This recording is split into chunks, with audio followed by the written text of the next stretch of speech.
Infidel body armor just won't quit. For when the only thing standing between you and your life is infidel body armor, made for the smart civilian prepper, this is the body armor you want to be wearing. Made of armored steel and capable of stopping all common North American rifle, shotgun, and pistol rounds. Infidel body armor is meant to take hit after hit. Get yours now.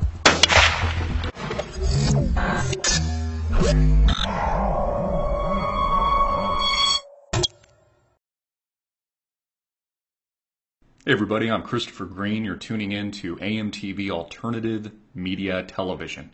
It is October 10th, 2013. Put out a shocking video yesterday. I know many of you weren't shocked by it, but the masses should be shocked. The president, this president here, had planned this debt crisis, these shenanigans, this government shutdown, this war between Republicans and Democrats weeks in advance. And there's proof and evidence in this video. Please get it out everywhere you can. Also, if you haven't already, please create an account at amtvmedia.com. Very easy. All you need to do is enter your email address, create a username, and you get access to our entire website, all of our content, our shows, radio podcasts, show archives, mini docs, etc. Also, make sure to subscribe to our newsletter if you haven't already. Today I wanted to talk about Boehner. I call him Boner because, again, everybody in Washington's a dick, right? He says, let's raise the debt. So here we have the Republican Party, the Speaker of the House, playing quote-unquote hardball, and now he gives in. And it's just amazing to me, the American people actually were caught once again with their pants down. Like these politicians, like these dirty politicians have their best interest at heart. They must think that they actually still have a representative government here in the United States. Absolutely insane, right? So when push comes to shove, they're going to do exactly what they said they weren't going to do. And they're going to raise the debt. They're going to create absolute certainty that your children's future is ruined. This is guaranteed extinction, not just of the United States, and clearly Rome is burning, but this will mean the extinction likely of a good portion of humanity as a result of these shenanigans in Washington, D.C. Of course, this has been engineered from the get-go. This is a part of the depopulation plan. This is the New World Agenda, folks.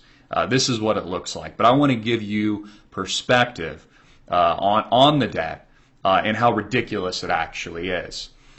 Here we're at the Washington Post. This is an article I encourage you to read where the GOP is offering, again, short-term debt limit increases, but wants negotiations before ending shutdown, blah, blah, blah, blah, blah. So basically the GOP caves. The Republican Party caves once again. Again, the Republicans, no different here than they are different from the Democrats and Obama himself. These people are all enemies of the Constitution. They are all enemies of the United States. Here we have Obama's national debt rate on track to double. Just more proof to the pudding. Many of you are familiar with the fact that the president has raised the national debt more than any other president combined in U.S. history. It says when Mr. Obama became president in January 2009, the total federal debt stood at $10.6 trillion. This week it hit $16.7 trillion, an increase of 57%. That's more than any other president in U.S. history combined. I want you to think about that for a minute. In comparison, George W. Bush, total federal debt rose 38%. Under Clinton, it rose 32%. Absolutely astonishing. Stocks, of course, rally on the news. Wall Street's going to love this. They love Old Yeller yelling. Old Yeller yelling. They love the pick. I joked yesterday that the only difference between Yellen and Bernanke is that Yellen has boobs, and Ben Bernanke, well, he just is one. So stocks are loving this. The market's going to love this. It wouldn't surprise me to see new all-time highs. The stock market could double on this news. Again, this is a bubble-licious economy. There is no reality. This is all weakening of the dollar. This is what's prepping and propping up this system. It's what's propping up our capital markets. thin air, total lies.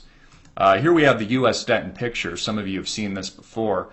This shows good old Lady Liberty in the U.S. debt ceiling of 16 plus trillion. And this gives you an idea. This is stacked in $100 bills. This is how big visually the U.S. national debt is. And remember, they just increased it. This is where it was before. Imagine how much larger this is getting.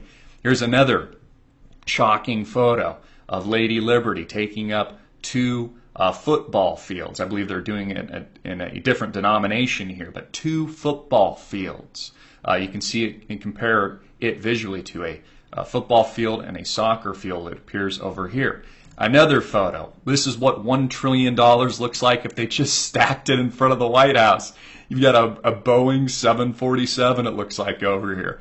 You've got a semi-truck, and you've got Obama's residence. You know, we should have kicked the president out of his home. Instead of furloughing 800,000 plus government workers, we should have kicked him out of his government-owned and funded property by the people, for the people. But, of course, these politicians live in a different elitist world than us.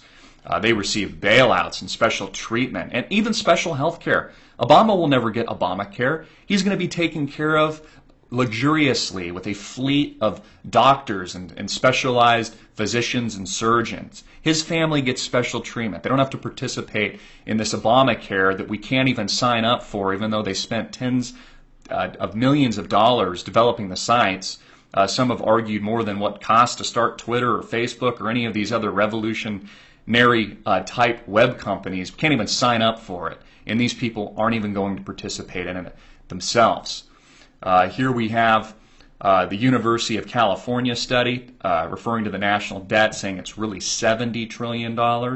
You can read this report. I'll provide a link. It's really $70 trillion, not the 16.7 that were being sold. Again, this is Bernie Madoff accounting practices here, folks. They tell us one thing, and here we've got a report from the University of California saying it's really $70 trillion, not 16.7. Here there's an excellent article. It just goes to show you how bad the Congressional Budget Office is in predicting, the CBO in predicting debt estimates going forward. They've been off by some 50% in their predictions. Usually if they say that the debt's going to increase, $2 trillion, it increases $4 trillion. That's how off they are. That's how bad they are.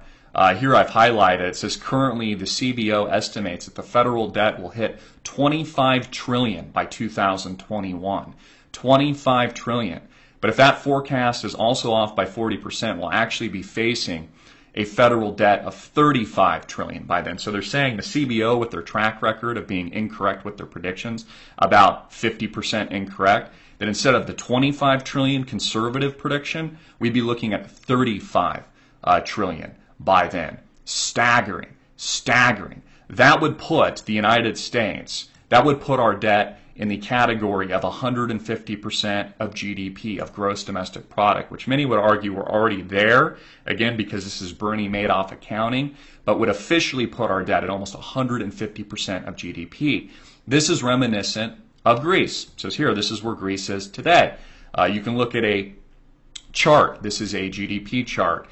Public debt is a percentage of GDP listed by countries. Go down here to Greece. We can see that their percentage of debt to GDP is 161%. Conversely, if we go here to the United States, which I would argue is in a much worse position, it says that we're 73.6% debt to GDP ratio. This figure is going to be 150% debt to GDP conservatively in the not too distant future by 2021. That's about 8 years, folks. These are conservative estimates. This puts us in the ballpark of where Greece is, with youth unemployment rate nearing some 50%. This is the end of America, and we need to understand this. That this is the reality. These are the facts. These are the GDP ratios. This is the debt visually that we're looking at here in the United States of America. It can't get any worse. And the minute people wake up and realize that this dollar is built on sand, on a foundation of sand, it will end violently, and it will end assuredly. Again, the only thing that these politicians are assuring us of are the extinction of the United States and the extinction of our children's future. This is Rome on fire. This is Washington, D.C. on fire. Our founding fathers would be ashamed of us, and many of them would rise and lead an insurrection against these criminals. They would lead an insurrection like the Truckers for the Constitution, although they've received some criticism. I give them credit for taking action, locking up the Beltway this coming Friday, tomorrow, October 11th. Please get this out everywhere. Share it with your friends and family. I'm Christopher Green. You've been tuning into AMTV Alternative Media Television. Before you go, make sure, sign up. It's really easy. It takes about 2 seconds. Join us. Join our website. Get all of our exclusive content. Join our community of over 100,000 plus like-minded individuals that honestly give a damn about what's going on in this country and that want to change things for the better. I'm Christopher Green, signing off. Get it out. Make it viral.